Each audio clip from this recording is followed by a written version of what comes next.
Hello again there, YouTube fans. This is Real Creepy Dollman here. I'm back with an all-new episode. It is October the 2nd of 2018. Time is now 4:47 a.m. Okay, today's episode is called The Real Creepy Dollman from Louisville, Kentucky tells another true tale. Oh, the house. It will be a 4-part miniseries breaking down into 4 parts. Part 2 now begins. Okay, as I said earlier, that when we moved to this place, I felt unease. I forgot to mention when we were living on 231 Thompson Avenue that I got hit by a car, and I've been having some weird stuff happen to me after that. That I get headaches. I had these visions or daydreaming ordeal and stuff would happen. And then I can tell you that now I've developed a new sense that I can speak the future and sometimes it would come true. And it's kind of weird that I can do that, or I can dream the ordeal of something going to happen to me or something about to happen. But sometimes it comes true of what I say. And it's sort of like, fortune telling in a way, but it's sort of like psychic ordeal in a way, which I don't think I have any psychic ability or could I? But, ever since we moved to this place, a lot of things been happening. The family will always argue. They will always fight. They always cuss each other. Me, my mother, Cullen Richie, and my sister always used to get into it, arguing all the time, yelling at the top of lungs, screaming, everything. It got to be chaos there. But I can tell you a lot of things else have been happening. My sister made a lot of bad calls, which is my little sister, which is Rebecca. She made bad calls on picking certain friends that wasn't good for her. We met the Jameses, At the time, she was a friend with Donna James for a very long time. And she knew her back on when she was living on Thompson. But, there was some bad times that she made bad calls with this young woman. And she decided to use my sister. And they used to get her to party and drink and, do stuff at a young age. And screwed up her life, smoking. And, I don't know if she did drugs at the time. But they screwed up real big time. The other thing is, I didn't like Donna too well. Yet, I got kind of used to talking to her and communicate with her. And we met her mother, Betty, and all that at the time. It was just a wilder deal that Betty, I think, was using my little sister and, getting away with it. Because she can, do what she wants. She even tried one time, to get my mother to let my sister completely stay with her. My mother said, hell no, you're not taking my daughter away to, bring her to your place to live. So she got in my sister's head and tell her, you ain't going to do what the hell you want to do. And you're going to listen to her. And my sister today, started to rebel at a young age, going with certain men and bringing other people here, young boys in there, that should not come in here and do what they want. And she did things in this house you wouldn't believe. Bad things. Her father, like I said, decided to move here, but then he decided, he had a place before that, and he lost his place, and he still lived with us. And off and on, he would have had diabetes problem because he was a diabetic, and he usually have an insulin reaction. He'd get into fighting with you a lot, and if you didn't, he liked to argue. And in arguing, he would do what he wanted. That's just how it is. And if he didn't take his insulin right, he had an insulin reaction, or if his blood sugar was too low, he had to get something in him quick on sugar, or he'll have go into diabetic shock. But other than that, he used to cuss everybody out in this house and fight and argue with my mom, fight and argue with me, and everything else went bad. Before these little guys came in, we had it bad. My sister had a job working at Boston Market when she was young. She gave that up, and then worked for other things. She did, before that, before she went to Boston Market working in the restaurant, she went to a maid service that one of the people there framed her when she was young because she's so young and act neat. See, my sister wasn't really what you call the intelligent one like she says she is. She used to be the smartest one in the family, but she made some bad choices in life. And, we all do that. And seeing her making some bad calls, being young, she made a lot of bad choices in friends and other things. But, she also made a bad call one time doing tarot cards in here for a person who was over in England.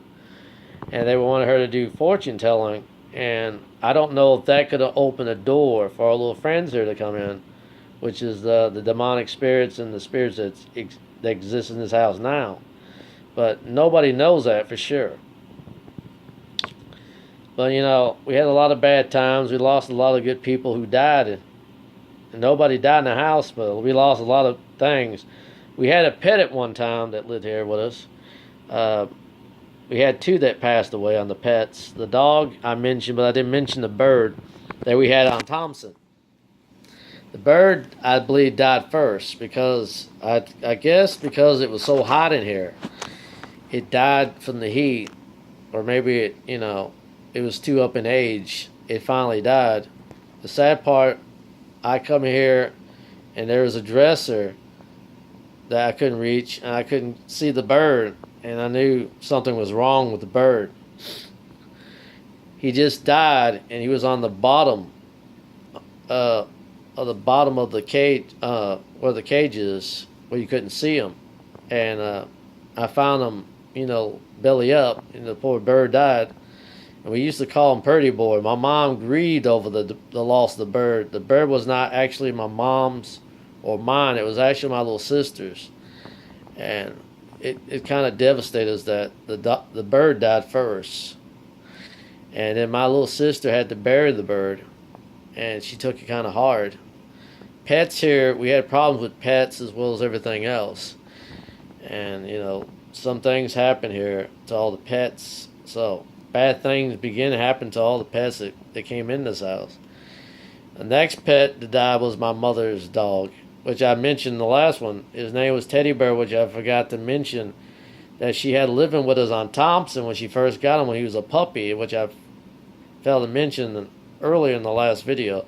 But, he died getting run over by a car in the neighborhood because my niece was careless because we had no way to put him on a lead to take him out.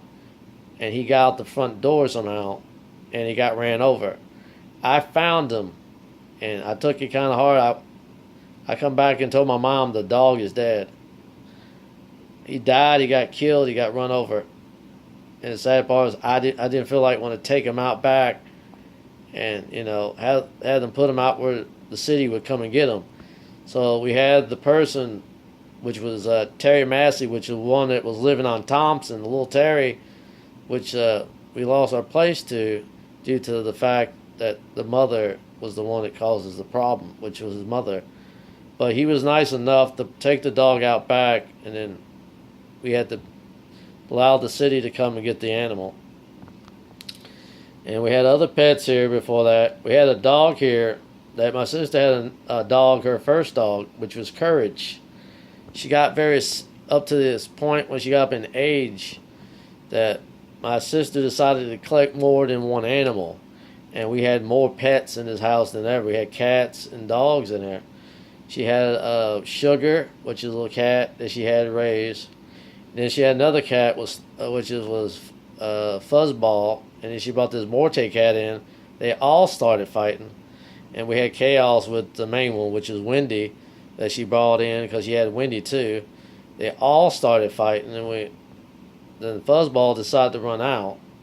And then all this chaos began with the cats and then the animals. The dog was so bad and up in shape. When she got up in age, she started having problems with her bowels. And she started bleeding from the bowel tract. And she was getting to the point where she was about ready to die. And sad to say, Courage was about the point she was so up in age where she couldn't do anything. Her bowels were getting so bad. And she would pass blood through her bowels, so my mom was worried about it. we had problems at the time while the animals were all taken away, which I didn't mention that my mom had trouble with this one lady that came up one day. She was going to report the dog because the dog was she was threatened that Courage would probably bite her, so she called the pound to come and get the dog. And later the dog was put to sleep because this crazy woman didn't like the animal. She feared that the dog would probably bite her. So my mom had no choice but to surrender the rest of the animals because she didn't want to get a fine due to all the problems at the time. And that's the main point. And other things go wrong, that we had problems with our neighbors next door, which we still live next to, which is Danny and Christy and the rest of them that lives here. But we have problems with them mainly from time to time, our neighbors. You get certain neighbors that are totally jerks when you move in the neighborhood. Anywhere you move, you're always going to have one bad neighbor on the block that thinks he or she can do what they want. They can smoke crack, do pot, whatever, or do drugs or alcohol to be cool. And as I said, it's not cool. Watch for part 3 of The Real Creepy Doll Man Tells Another True Tale of His House. Coming up. Part 3 coming up next.